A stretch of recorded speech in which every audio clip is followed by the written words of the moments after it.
Man, it's great to have you. First of all, congratulations on the premiere in Austin. You know, I just came back from that place a few months ago. I didn't know you had a movie theater in downtown that could hold 2,500 people. You had the live links. You had people on different microphones. JP Sears, who I love, was there. Alex Jones was there. I mean, it was a proper production, red carpet premiere. That's a big deal. How was that evening for you, just to be a part of that with all those people around you?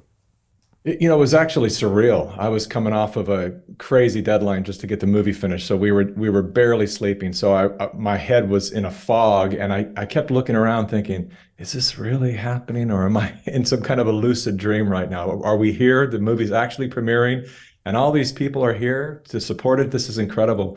It was really a flawless evening. It was the production that the High Wire provided for the red carpet event, and all the way through the person, Victory Boyd, who sang the national anthem, she made people cry in the first 20 seconds. It was incredibly powerful evening. Wow, I could just feel, it's not often, Mikki, where you get, 2,500 people on the same frequency and a really high frequency, all excited about something that you spent so much time. And I could kind of feel it through the screens there. Yeah, I mean, we've been talking to Del for 3 years. He's actually on the show on Friday, and it was great to see them supporting you with Highwire. And then, of course, just a great cast of characters from JP Sears to Alex Jones, and there was tons of people there. So it looks amazing.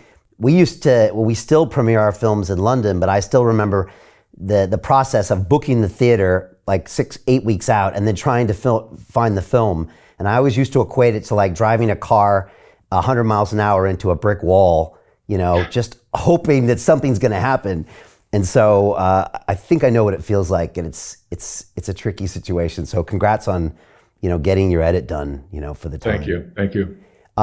We have a really wild, intertwined history between London Real and the Plandemic series, and I really had to think about it before we had you on tonight.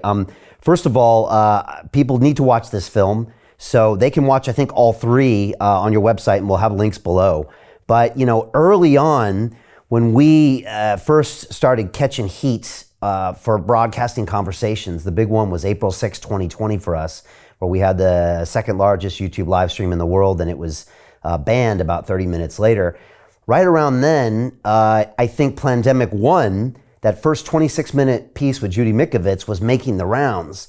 And it was having a hard time staying somewhere. I think we got introduced to Judy, and pretty quickly we put that piece on our Digital Freedom platform. And so we were one of the places where you could kind of find it when it was really hard to find. You couldn't type the word in, etc. And then in August, when you came out with Plandemic 2, we ended up live streaming it on that platform. I got a great story afterwards because our channel got demonetized after that. It really pissed the people at YouTube off.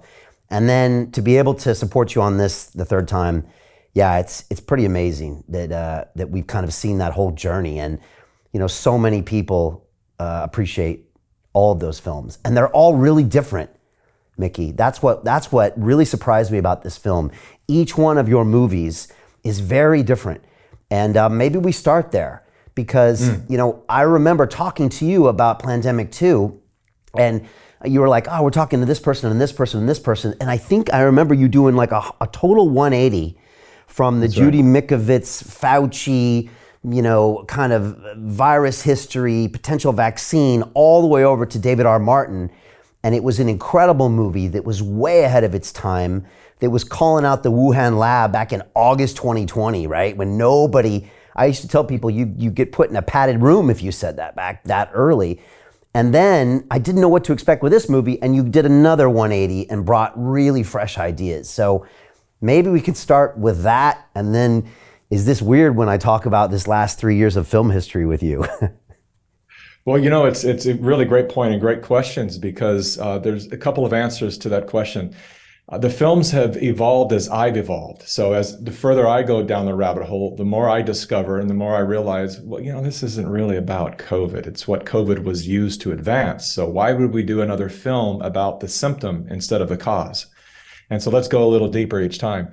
And then the other reason for that very unique trajectory is that, back in, say, May of 2020, when the first one was released, Plandemic 1 was released, and then we started to work on Plandemic 2, there were certain subject matters that we knew, I don't want to preach to the choir. Why would we want to just give more information to the converted and we all get to live in our echo chamber and say, yeah, we're right?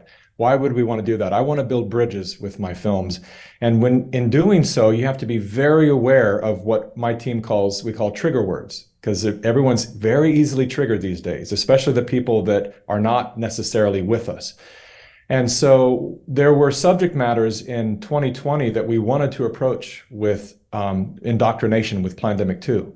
We wanted to talk about eugenics, and it was clear that the world wasn't ready to hear that yet. We wanted to talk about communism and what's going on, and the world wasn't ready to hear that yet. So we were very aware of we have to deliver this when the people can actually receive it. Otherwise, they will just obsess upon that one subject and they will turn away from it. And then in that case, why are we making this film in the first place? And so the good news, and I guess also scary news, is 2.5, 3 years later, everyone's ready for those subject matters now because it's right in our face. And so what we couldn't talk about in 2020, we can talk about freely now in 2023, because everyone's saying this is communism, this is genocide, this is eugenics, this is depopulation. All these things that we were just very aware that we had to stay away from in 2020 are now so prevalent in the mainstream lexicon that we decided with this film, let's go for it. Of course, there are a few things I held back on that probably in 2 years from now will be free to go.